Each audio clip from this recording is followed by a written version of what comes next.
So what I've asked them to do is to first give an overview of what's been happening to COVID in Singapore. I think some of you are very confused because we started off doing very well, controlling everything, and now we've got 30 over 1,000 cases. And so everybody is saying, what's happening to Singapore? So they're going to fill us in on what's been happening and how it's actually affected our lives as palliative care doctors. And then I wanted to spend the bulk of the time.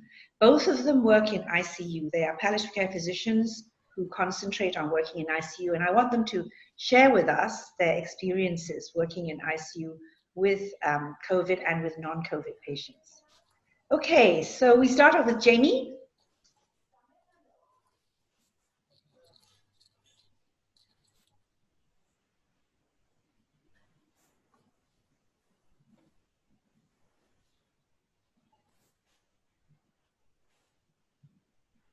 Hi everyone. Yes, just trying to tweak everything.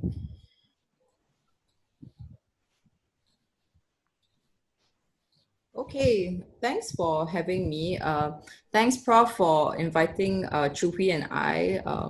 And I think between both of us, I hope that we will be able to give a good representation of what has been happening in Singapore. Okay, so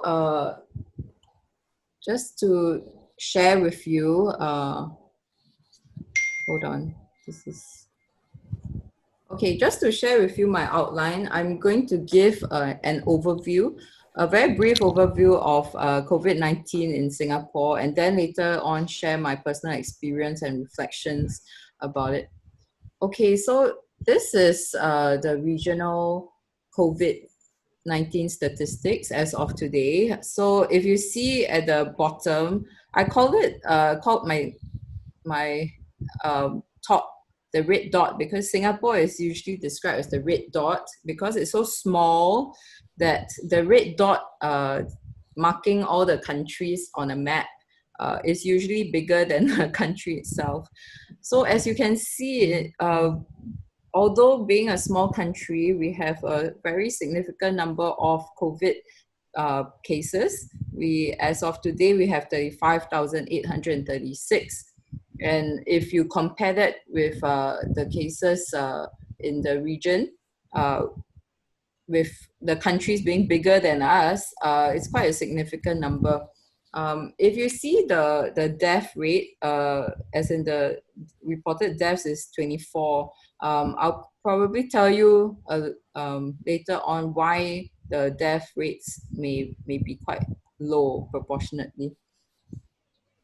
So just sharing some of the numbers of cases in various parts of Asia, but I won't dwell on it too much. Okay, and in New Zealand, as we know, I think they have 0 COVID patients already. Yeah, the last one was discharged a few days ago. So since January in Singapore, since the start of January, in fact, we started screening for travelers from the epicenter in Wuhan. 22nd January, we started a task force comprising of many ministries in Singapore, set up to try to prepare for a possible pandemic. On the 23rd, we had our first imported case. In February 7th, the Doscan yellow became orange, and then in March we had our first 2 deaths on the 21st, and by 18th we deferred all travel abroad, and then on the 30th of May was the first dormitory cluster, and that's what got everyone worried. By the 7th, we started our circuit breaker, which meant that only essential services were functioning and most people were staying at home. On the 20th, we had record numbers of 1,426, most of them from the dormitories. Yes, and just a couple of days ago, we've already had tested all 13 over 1,000 nursing home residents and 9,000 staff for COVID, out of which only 5 came back positive. So you can see the daily cases, and I think things really got bad in April, especially mid-April.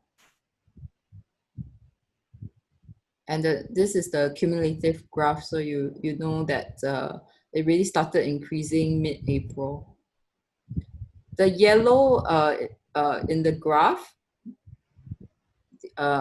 yes, these are the dormitory residents. So most of our cases are actually dormitory residents. So out of the 35,836 cases, you can see that most are dormitory cases, and dormitory means that these are where most of the migrant workers have been staying. Their living conditions usually means that there's almost about 15 beds to one room, and so it's really hard to actually social distance in those areas, and so a lot of cases came from the dormitories. However, the death rates remain low. I think one of the reasons was also that because the migrant workers, most of whom were young and fit. As of today, about 12,000 are still in isolation. About 2/3 have been discharged. These are the dormitory clusters. You can see there are 2 big ones over here, S11 and Sungai Tengah. And then they are also scattered all across Singapore. So our country took a multi-ministry task force approach and a whole of society approach in coming up with a comprehensive medical strategy. So a multi-ministry task force comprised of many ministries, and then they work together with government and private sectors, NGOs and all, to put in different interventions. For example, they built community isolation facilities in Expo, and also set up other hotels where quarantine and stay home notice citizens could stay in. The other thing is that in the hospitals, we were trying to create new capacity in the isolation wards. And we did this by postponing some of the non-urgent procedures, rapidly starting teleconsultation services, and also working together with private sector healthcare providers. We also increased manpower at the front line by asking volunteers who were either retired or non-practicing healthcare professionals to join SG Healthcare Corps, and then also redeployed people from other industries such as the airlines industry, tourist industries. For patients, so those with COVID infections who had mild or no symptoms, most of them stayed at a community care facility. Those who were stable after day 14 went to a recovery facility. Those who required hospital care stayed in hospital isolation wards. And of course, those who were critically ill went to the ICU.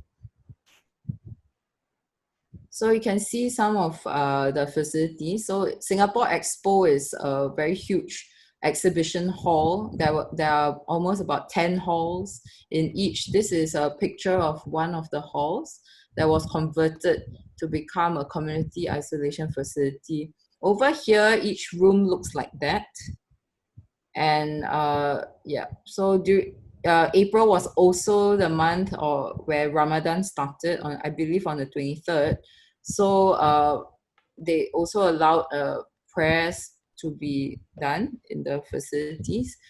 A lot of coordinated efforts started to started by the Ministry of Manpower. They brought in a lot of interagencies to help in this effort and to provide care packs, meals, food items, also remittance services as well. So you can see them in action, giving food, care packs, cleaning up. Yeah. There were also medical teams that were deployed to do swabbing. And you can see some of the devices. This is a booth. It's called SG Safe. It's called standing for Safe Assurance for Everyone. It's actually a booth designed by SGH to do swabbing without having to waste too much protective equipment, PPE. And this is called SG Shield. So that was some of what has been happening in Singapore, and right now I'll just share with you my personal experience at the isolation wards. So before I went to the isolation ward, social distancing had already set in, and I remember my department was showing us, some of us who are going into ISO, a farewell lunch. So this is my McDonald's before I left.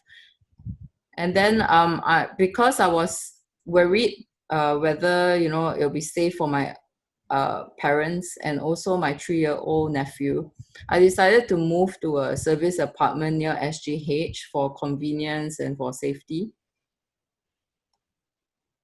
And once you are in the ISO ward, you really think that change is the normal. Okay, change is the only constant, because every day it was changing.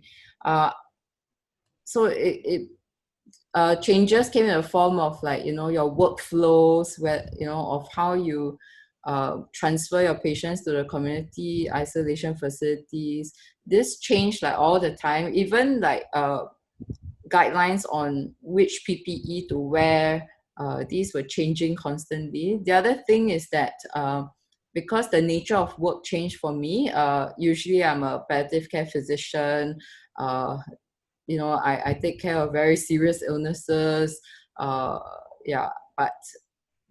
when I was in the ISO ward, I was functioning more like an internal medicine / infectious disease kind of doctor, and we were mainly concerned of whether our patients were going to deteriorate from the COVID, but actually most of them were very well.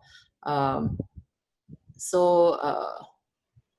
lot of times our day looks like this. So I will be seeing 30 patients in the morning, just making sure the vitals are all looked through, the algorithms to which how they're going to be discharged was followed in the correct way. And then we will huddle after the rounds. And then after that, I will do my isolation ICU work. So this was the period where I was in isolation. So I got the very exciting time of April, where the cases were increasing. And of course, we caught the peak where on the 20th of April, the cases suddenly started to climb. And because there were not enough, the expo wasn't built yet. It was building, but it wasn't ready. So, and I think NCID, the huge center in Singapore, was also starting to get full. So it started to come to SGH, all the overflow cases started to come, and overnight we had to really open up new wards, really quickly. So it was quite a frightening thing. It really felt like war, actually. At the same time, we were afraid of a surge in ICU. So I was, me being the lead in ICU for my department, I was called to look into how to build survival care in ISO ICU fairly rapidly. So I think the challenge, right, with all these high volumes of patients to see, being a palliative care physician myself, was how do I remain person-centered? You know, it was really hard when you are trying to just take care of so many patients in one round. Um, so I felt that these strategies really helped me. So the first one was, if let's say the medical issues were quite stable, I will just ask one question, which is, how's your family? And you'll be surprised how much came out of this question. I'll share some of the stories with you later on. And also the use of humor lighten up the anxiety. I think most of the patients with COVID, they were all very anxious, and breaking bad news, while breaking bad news wasn't tough for me to, in fact, actually I broke quite a lot of good news when they started to get discharged, which is a good thing. It's a refreshing thing from my usual job, but the use of humor was important, and just a simple smile went a long way. So some stories by asking how's your family, right? So I got a story from one of my patients from Bangladesh. He actually told me that, oh, how's my family? Actually, I'm a new father. My baby girl was just born 5 days ago. So ever since then, when I rounded him, he will share photos of his baby with me. And then also when I asked that question, they started sharing about their worries about how they can't get their money over to their families overseas. This is because the remittance services was only available in the dormitories and not really in the hospital.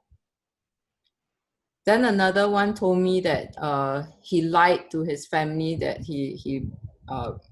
his phone is broken because he didn't want to worry his wife about the COVID diagnosis. He said that the wife just recovered from a stroke and he didn't want to worry them. So thankfully, there was a work group in Seng Health headed by Associate Professor Chao Wan Ching, and she led a multidisciplinary work group that helped to provide informational and psycho-emotional support, and I found it very useful. These are some of the interventions they did. So they created materials for us to use to communicate with them, and this was used in various settings, either in the dormitories, the emergency department, or ICU, or the normal wards. And then there was an inpatient manual for migrant workers, how to use the Zoom function, how to create WhatsApp, things like that, and also FAQs on COVID. There were website materials, even entertainment content. I saw a lot of them actually playing games over the iPads. And then there was a Zoom support group, which I thought was very interesting and very useful. This was a support group where a psychologist and also a volunteer worker will actually facilitate this support group for them. So these are some of the materials. My first experience happened when I was helping out in the ICU in the afternoon. I was updating a family. So one of the daughters who was under quarantine was unable to see her mother, and her mother was in ICU, quite ill, but not ill enough for us to write a letter to give her permission to come and see during her quarantine. So asked her if she wanted to write a letter, and we gave this letter to her. Thankfully, this patient actually made it out eventually. So one of the challenges was really connection and communication, and there was a need on the ground to build infrastructure for communication and supportive care. So these are some of the communication infrastructure we together with the MSWs, were extremely vital, and they were the ones leading this communication infrastructure set up. And we created quite a lot of modalities for communication using video, family conferences, video calls, and intercom, things like that. One important thing to note is that we actually train selected interpreters for ICU conversations because we were preparing for migrant workers to go to ICU really ill and with their families actually overseas. Yeah. Okay, and then also having workflows was important. So we created this supportive care service in SGH ISO ICU, where I round in on Mondays with them, with the ICU team, to get to know, and it can be extended accordingly. It's very flexible, and there's an interprofessional supportive care team as well to look into the quality of life. How do we improve it, and also and not just the palliative care issues. We also had 24/7 coverage for MSWs and palliative care referrals. Also monthly care rounds, which is a bit like a monthly debriefing with the ICU team consisting of nurses and doctors. And we collaborated with rehab medicine for post-ICU care. Some of the toolkits are available as well. So I think one of the important learning points was building sensible infrastructure by sensing the ground with your 3 team. more minutes. Yeah, it's going to run quite a bit more. Okay, so just to share about an elderly man with moderate dementia and severe pneumonia dying in ICU. So although we have these like communication infrastructure, so what we found later on was that this nurse who had to facilitate a video call with his wife really felt that she couldn't handle the grief. And I guess that's when we realized that, there are nurses being deployed, not trained in ICU, and not trained with handling a lot of intense emotions, having to do this job. And so I'm not going to play this audio, but the learning point was that, new roles and new territories, they were met with grace, courage, and compassion, but we also have to support the people. We have to support them. And they are so lonely in that bed. They're just facing the four walls. If you can see, I put some photos of his grandson. This is another patient, but I put some photos of his grandson. But it's otherwise a very, very cold place, lack of relationship support, and really it is very difficult to see such suffering. So I named it the connection crisis because I felt it was a new suffering that is experienced by all of us. And us being palliative care, we are no stranger to suffering, no stranger to crisis as well. And I think with the usual ingredients of being calm, collected, compassionate, and having good teamwork are important ingredients in addressing this suffering. This is the picture you usually see for palliative care, but it wasn't the case because touching became a caution, So like what I wrote in here, in silent thought, she looked helplessly through the glass doors. In strange restraint, my hand rested on her shoulder. What used to be comforting connection became calculated caution. And after she prayed over the intercom, I reached to clean the handset. Some of my MSWs also felt there's always this balance between infection control and compassion. And finally, I think we felt that being their hands was very important. So these are some of the ways we tried to be their hands. We will ask questions like this. So let me spend more time here. Sorry, Joyce. Okay, so there were times where we would ask them, if you went in, because we're the only link between these two glass doors, right? What will you do?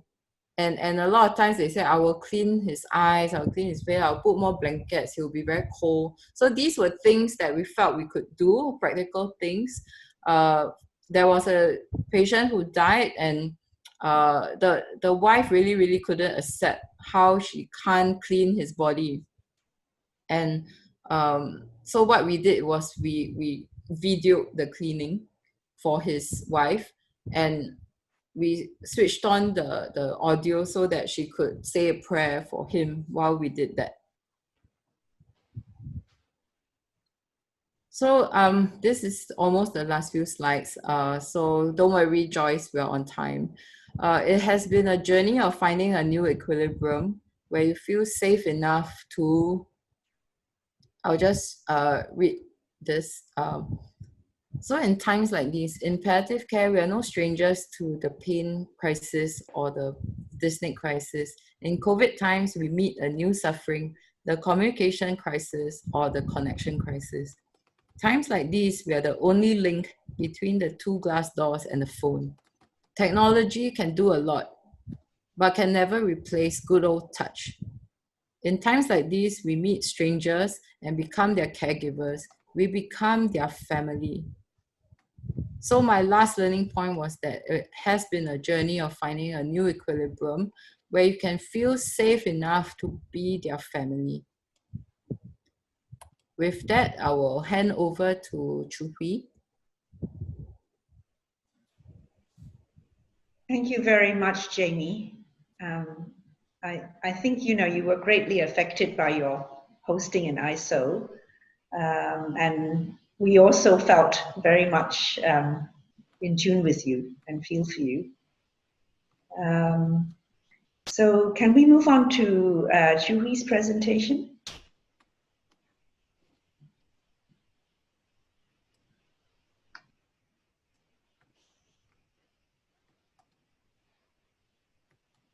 Okay, a very good evening, everyone. Thanks, Prof. Go, for giving me this chance to share some of the experiences. And thanks, Jamie, for your very heartfelt presentation. I can really feel the emotions that you're going through. This evening, I'm going to divide my talk into two parts. First, I'm going to share the experience in NCID, which is the Singapore National Centre for Infectious Disease, and also in Tock Hospital, where I work in.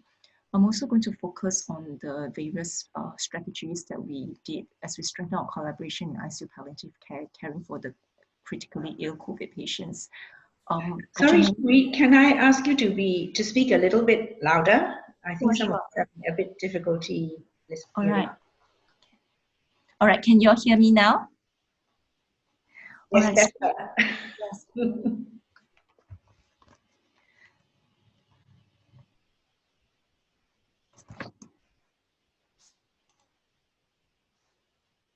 All right, so this is our National Center for Infectious Disease. I work in Tock Hospital, which is approximately 1,500 bed university teaching hospital. It is just co-located next to the NCID, which is our National Center for Infectious Disease, and which also currently manages the majority of our COVID-19 patients. Generally, NCID in short is actually 330 bed facilities, but if needed, it can actually be stretched to more than 500 beds. There are altogether 36 ICU within NCID. It was first opened on the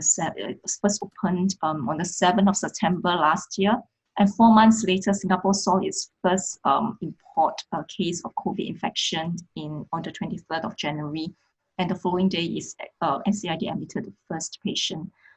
At different phases of the outbreak, Tock and NCID catered for close to 50 to 70% of the nation's COVID patients who require hospital care. So Tock A&E, like what Jamie mentioned, by the 2nd of January, almost all hospitals actually set up screening facilities. NCID Screening Center was then mobilized on the 29th of January to cope with the increasing surge of cases within the community. So this is actually, the first picture is actually a scene in our NCID Screening Center. But by then, when there was a huge surge within the community, a walkway tentage was also set up, which is the picture on the right side, to increase the capacity for screening.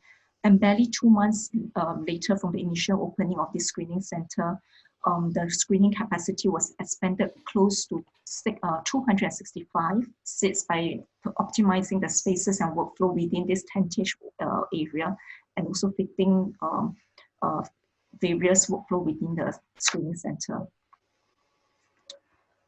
At our peak, in fact, the screening center is actually able to cater close to 490 plus patients at any point in time. And on the 23rd of March, we actually saw the highest daily attendance recorded in our screening center, and there were close to 520 attendance. And this is actually a picture of our A&E doctor doing a swab for our migrant worker.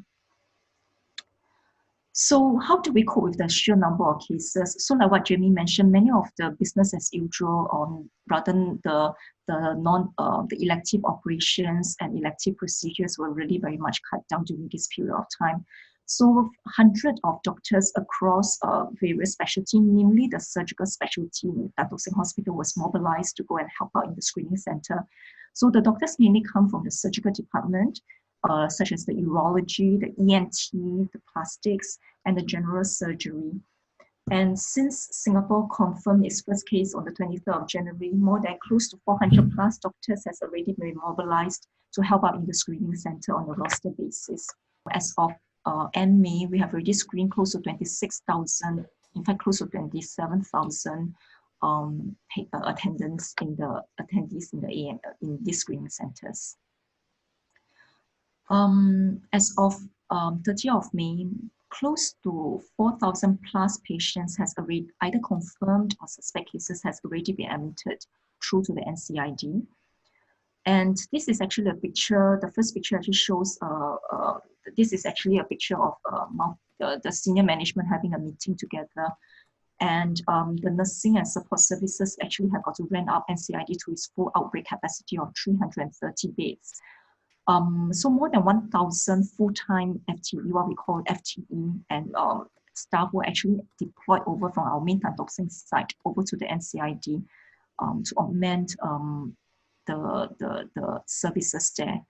So in addition, the clinical facilities, the operations support were also coordinated to scale up and support these outbreak responses. So on the 30th of April, like what Jamie mentioned, we also saw our highest records of confirmed and suspect COVID patients. And at that time, the numbers of patients admitted, either suspect or confirmed, were actually 900. This is actually a picture of an isolation ward in NCID. So basically, NCID has 17 wards with 330 beds. And by 15th of March, because the cases, we're anticipating the cases being the higher number of admissions after which. So the hospital at that time already double stacked such beds in NCID. So increasing its total bed from 330 to 586 and ensuring that each bed actually has a proper oxygen point. So when there was a surge in the cases in the community, especially in the dormitory, and the numbers are high, many of the main Tan Tock Seng wards, which actually initially has no isolation facilities, were also converted to wards with isolation facilities. You can see there was a very fast ramp up of the wards, and they fitted all these fans here to convert the normal ward to a ward with isolation facilities, negative pressure isolation facilities. And that was really to help cope with the increasing number of patients in NCID who subsequently overflow to the main Tan Tock Seng hospital. So where do we get the manpower to care for this group of patients in the NCID? So in our Tan Tock Seng, the medical doctors actually are rostered to care for these patients in NCID as well as the main Tan Tock Seng ward. So even in our Tan Tock Seng, even in our palliative department, 4 of our consultants actually take turns to roster themselves into NCID to take care of this group of patients. So it really became a very united effort because the surgical team, discipline doctors were actually stationed in roster in the screening center to help with the screening. And the medical doctors are actually helping in the wards to care for them, to take care of the patients. And 4 of our palliative care nurses were also deployed to the screening center to also beef up the manpower there to help with the screening, to help with the community screening. In addition, there was also a lot of transdisciplinary care by allied health colleagues who actually stepped out to help the nursing also in the screening center, and also at that time also help out to conduct community swabbing, be in the nursing home or in the dorms. Of course, there was also a lot of strong support from one another through staff wellbeing initiative. The psychiatry department actually set up what we call 3S to help to support staff who are actually caring for COVID patients. We also have a lot of outpouring support and goodwill from the community, and this really sustained and enabled the whole community in Tock to help with the fight. The next part of our talk, I'm going to share with you also some of the collaborative efforts that we had done in ICU to take care of the critically ill patients. Let me share with you this patient that my head of department, Dr. Mervyn Koh, actually took care of. I've actually changed the demographic details so as to protect the confidentiality of the late patient. He's an 80-year-old gentleman who is very active in the community. He only suffered from hypertension, and however, he was tested positive for COVID from a community cluster. And by day 8 of his illness, he developed acute respiratory distress, and he has got to be intubated and prone ventilated because of ARDS. Despite a trial of antiviral as well as interferon, he continued to deteriorate. And by day 23 of his ICU admission, he had already developed gangrene of all 4 limbs. He was also ventilator dependent on very high setting. Our palliative care consultant actually met up with his family, who shared with them the important values of their father. And one of the important values is that the father would not have wanted aggressive intervention if he's not going to return him back to a well state. They felt that he would not accept amputation. He's always very conscious of his appearance, and his current physical state would not be compatible with what he deemed as acceptable quality of life.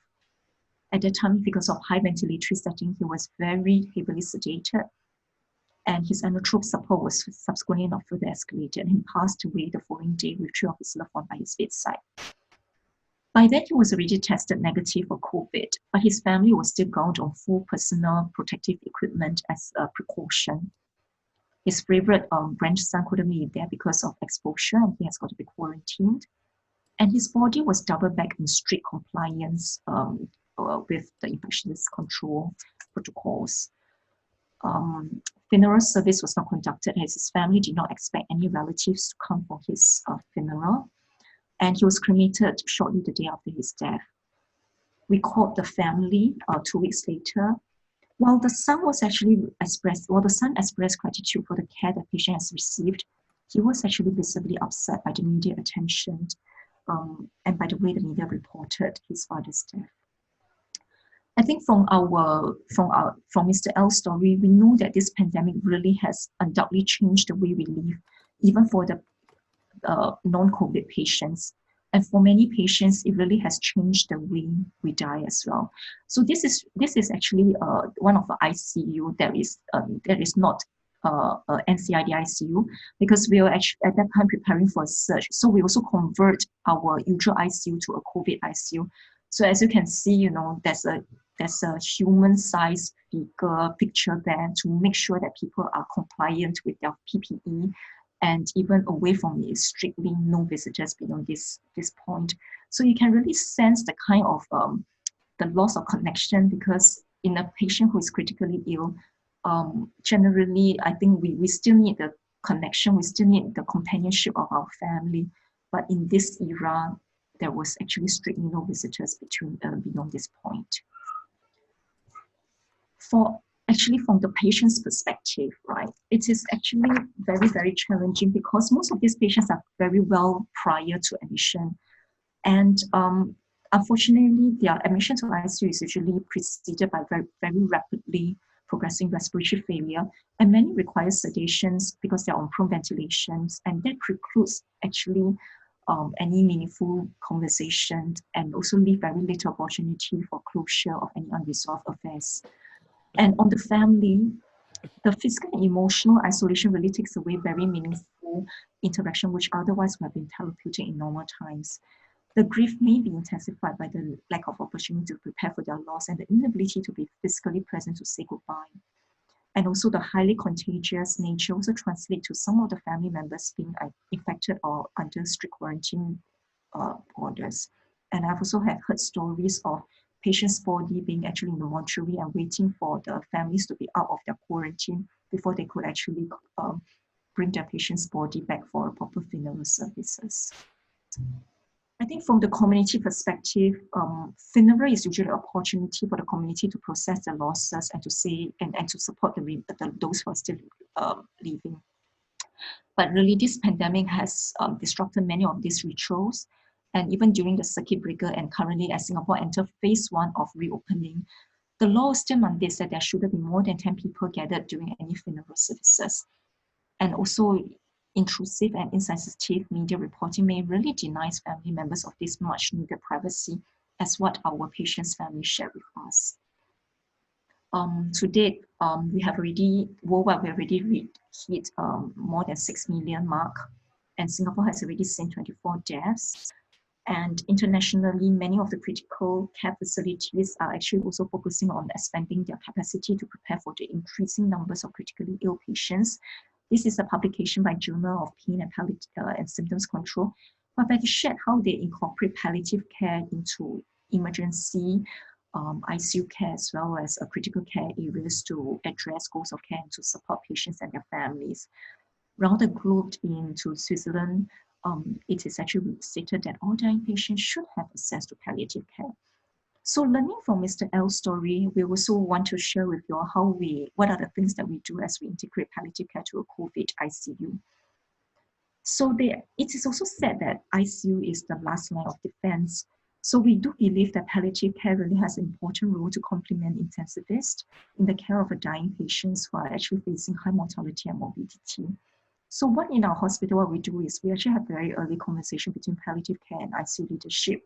So our palliative care HOD was actually part of the COVID ICU, invited as part of the COVID ICU Crisis Management Committee.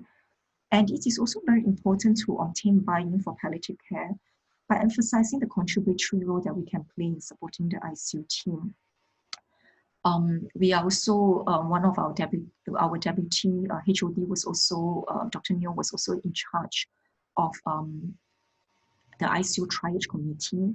And he's also part of the committee to help to establish and design triage criteria, and also part of the rationing review committee, especially in the presence of conflict management.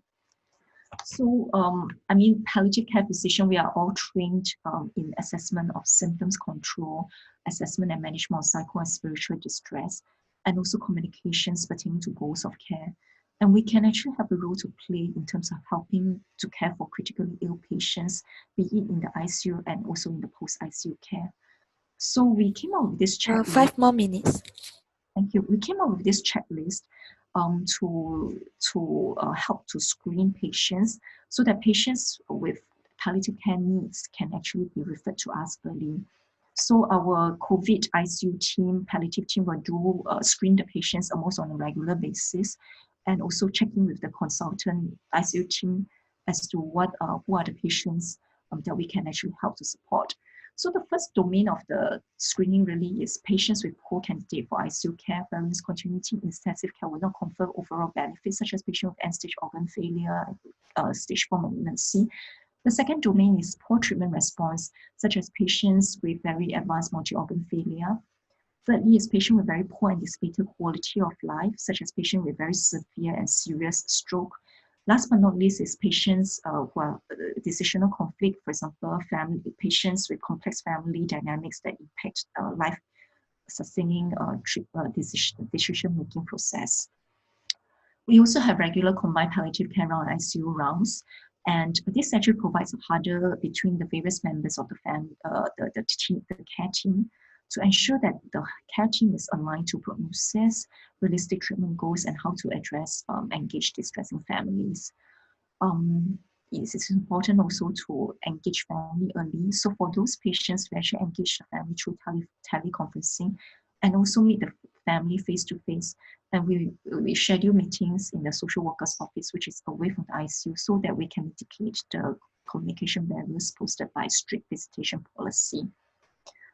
I think it is important that even during the family meeting, we focus on what are the active measures and that the patients receive, and to reassure families that whatever that has been done has all been done for the patients, to understand the patient's value and establish realistic treatment expectation and time-limited trial timelines, and also to reassure families that if the patient continues to deteriorate, comfort care and symptoms control should also be our priority.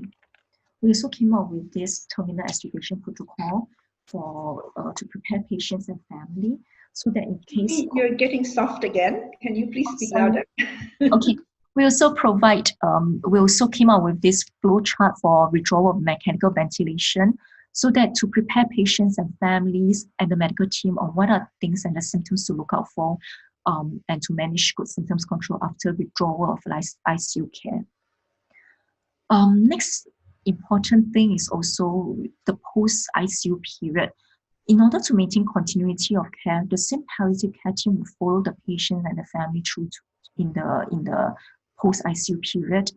And we can actually assist in transiting the families to a single room, so as to allow the family members to keep a vigil should the patient's test become negative. And in our hospital, we actually have this single room, which is called end-of-life care room, to provide the family with this privacy with the patient, and also continue to help them manage the distressing physical symptoms. One more minute. Yeah, the various, I said a few minutes, okay, Joyce, so sorry. The other important aspect is also to engage various members of the team. So like what Jamie mentioned in SGH, in our NCID, the social worker will screen all the ICU patients, and they actively engage the family members, and they will inform the ICU as well as the palliative care team should there be any possible issues. The other important thing is also, as we actually care for the dying patients in the ICU, it is also important to actually explain to the family the need for strict infectious disease protocol, because there are only a few funeral directors who can actually help with the funeral services. They are also important to explain to the family about the need for double bagging, using coffin without viewing class, panels, cremations rather than burial, because this will help them plan ahead after the patient passes away. In fact, our social worker and palliative care team will also call the bereaved family 2 to 4 weeks after the death. I think it is very important for us to recognize that our palliative care training do equip us with some of the important skills to cope with this pandemic. And I just wanted to share with you this particular paper published in Lancet. And the author actually shared the key roles of palliative care in response to COVID in this tsunami of suffering. And I think it is important to highlight this part, that in this most challenging time, healthcare providers can take advantage of the palliative know-how to focus on compassionate care and also provide rational access to essential opioids. And the call to fully incorporate palliative care into global health may be fully realized in the urgency of this pandemic. And hopefully the pandemic really catalyzed medicine to better prepare and alleviate suffering both in life and death. So when we are actually usually very worried about community spread to our vulnerable elderly residents in our nursing home. So when the first case was reported on the 31st of March, Tock Seng also admitted patients admitted from the nursing home, and our palliative care team actually helps to care for this group of patients. And I thought, what do family members want when their loved one is dying from COVID? I thought I just wanted to share this thank you letter that was written in by one of the family members of the late patients who actually passed on, and he was actually cared for in NCID by our palliative doctor, Dr. Ham and Dr. Wu, actually were part of the team caring for the patients. And I thought I just wanted to highlight that the principles of care, and what was very humbling, that what Dr. Ham and Dr. Wu also teaches all of us, is that the care of our patient remains the same. What patients and family value is kindness, the heart of compassion, caring the loved one with dignity, and also caring for the living. This is also another paper published in Lancet, and I think the author wanted to illustrate the key roles of palliative care in response to COVID. And they also shared that it is important to establish standard and resource stratified guidelines and protocol for the different stages of the pandemic. And I just wanted to also share with you some of the work that our hospital also has done to help. And what are our palliative core skills? And I think one of the important things is really symptoms management. This is actually a very important piece of work that our APN sister Chia, was our doctors, Dr. Chiam and also Dr. Neo came up with to help to educate the non-palliative trained physician at the ground level basic principles about opioid care. And these are actually readily just recently put up and done during this COVID period. Communication is also our core business, and NCID collaborated with our palliative care team, and we adapted all these things from Vital Talk, but we tuned it in a very cultural, and changed it to suit our local culture. And this is actually a communication toolkit that was done by our NCID ID colleague, as well as our palliative care consultant, Dr. Tricia, Dr. Jennifer, as well as Dr. Lin. And it actually highlights some of the how to answer and how to communicate with people with patients effectively in the screening center, during their admission, during their discharge, the testing policy, and also visitation policy. This is another toolkit that they came up with also to help with goals of care discussion, ICU care, what to say, and how to tell to family members about our last rites as well.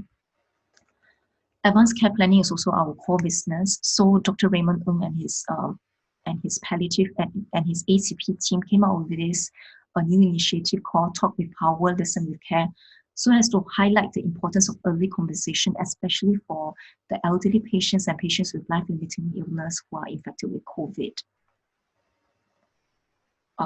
So I just wanted to end off my slide with this important paper published by JAMA. Even in this pandemic, palliative care is not a luxury, but a necessity. And in these troubling times, when we have to be cognizant of our patients and our own safety, we should not hold back providing palliative care services. And the era of ventilators shortage and tough choice, it is really time for the palliative care practitioner to lean into patients' care in creative ways that will define and solidify our identity as a field. All right, thank you very much for everybody's kind attention. I'm so sorry I overrun as well. Thank you very much, Hwee, for a very comprehensive and touching presentation. And thank you, Jamie, for touching our hearts with how you look after patients and, you know, be so honest about how it affects us as palliative care physicians. I think for those who joined late, I just wanted to say that both Jamie Zhou and Dr. Poi Hwee are palliative care physicians in their normal days. So they belong to the palliative care teams of the two big hospitals in Singapore. But during COVID, they were called upon to take on new and different duties, as you could hear, because everybody just rolled up their sleeves and had to get on with it. Many of our palliative care staff have been roped into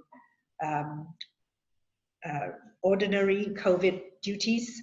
A lot of our allied health people have been moved to community facilities where we are looking after tens of thousands of migrant workers who have been either exposed to COVID or are diagnosed with COVID, but are not seriously ill, they're just being monitored.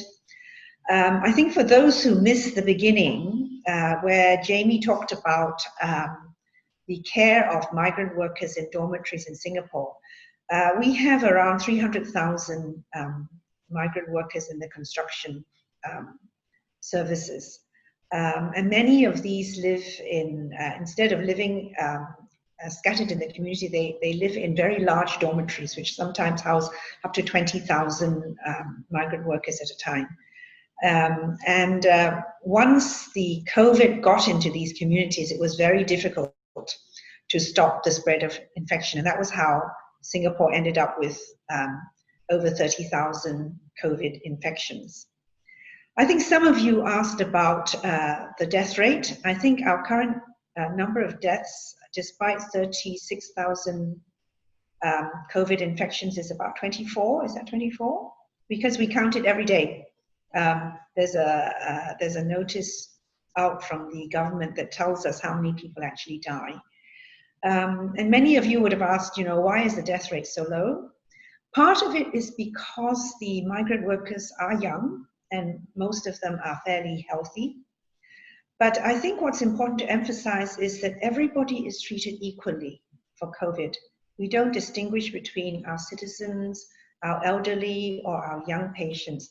Everybody is screened for COVID. If they are COVID positive, they're put into the hospitals or whatever facilities that they fit into, all quite equally. And the government actually pays for all the treatment.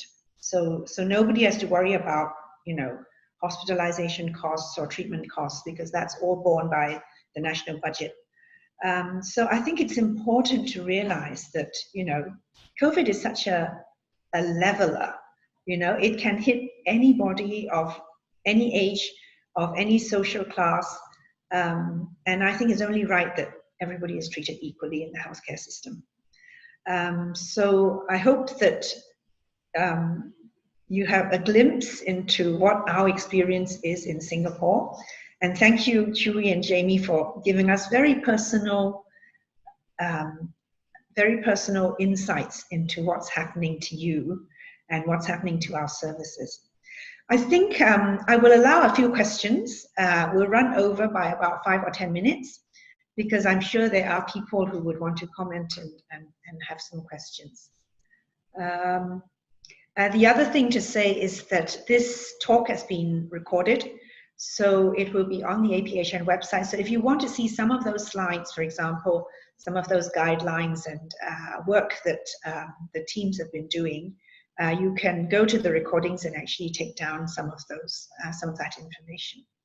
So, Joyce, what sort of questions have we got? As of now, the questions have already been answered by Dr. Jamie. Okay. Yeah. So we Any comments, Jamie, after you answer the questions? Because I'm not sure that everybody noted it. Anything in particular? No, I thought it was interesting. One of the questions was, how do you smile, right, through a PPE? So yes, I was saying that that's a very good question, because if you physically smile too much, it will leak and putting you at risk of getting COVID. So, but I also said that a smile is not just through your mouth, it's also through your eyes, through your speech, through your body language, and through your whole demeanor, Yeah, so smiling with your eyes, I think that's very important, because you can smile with your mouth, but if your eyes aren't smiling, it's not a real I'm smiling. Yes. And I love your suggestion that humor really sees us through so much of it, through the teamwork and so on as well. Any other comments, either from the audience or from our speakers? Many of you have your own COVID experiences, and maybe I'll just share, Prof. I'll just share one of experience that my palliative care APN nurse who has got to be deployed over to the ICU to care for the dying patients in the ICU. I think she shared with me the experience that is so near yet so far. The patient at that time was dying and was still positive. So the family members couldn't come inside the cubicle. So, but when she was actually doing her nursing duty of, the last office, when she cleaned out the patient's body, before she put the patient's body into the double bag, she just remembered that, maybe the family still has last thing to say. So through the intercom, she actually communicated with the family outside the 2 glass door, and the family actually start pouring out their emotions, and that was actually a very, very emotional moment for the patient's family as well. And the last minute, she also quickly video called the patient's, one of her patient's family from overseas who can't come down because of all the lockdown, and who actually spoke and cried during the whole period, and to share their last words to the dying patient before she actually double back the body. I think when we share about creative ways of, how the palliative fraternity can actually care for the patients, the nurse literally pushed the whole bed against the glass door so that the patient's body can be nearest to the family members who are 2 glass door outside. And I think this is actually a very small act of kindness, but yet I think it means a lot to the grieving families and their loved ones. And I hope that even in this situation where we really has lacked and when we really has difficulty doing our usual physical connection, that kind of extra mile that this nurse, my palliative sister Fiona has done, I hope actually touches the family's heart. And I think we have really a lot also to learn from her experience as well. Yes, thank you very much.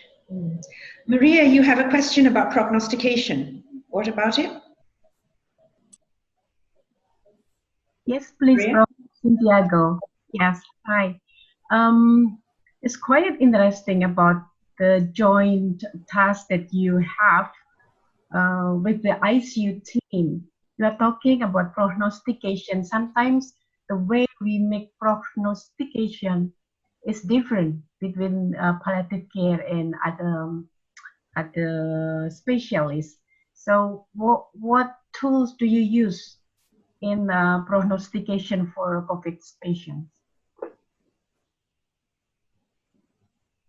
I can Hwee, you'd like to answer? try to answer this. Yeah. So in the isolation wards, the general wards, we pick out and we use certain criteria to pick out patients that we are worried about. Usually it's the vital signs, prolonged fever, things like that. Basically, we're trying to find who might be in danger of getting a cytokine storm, and things like a prolonged fever, tachycardia that is very prolonged. Certain inflammatory markers also give us a clue. Well, once you're in ICU, I think you really need to give it a week or two, because from my experience, I don't think we should be too fast in prognostication.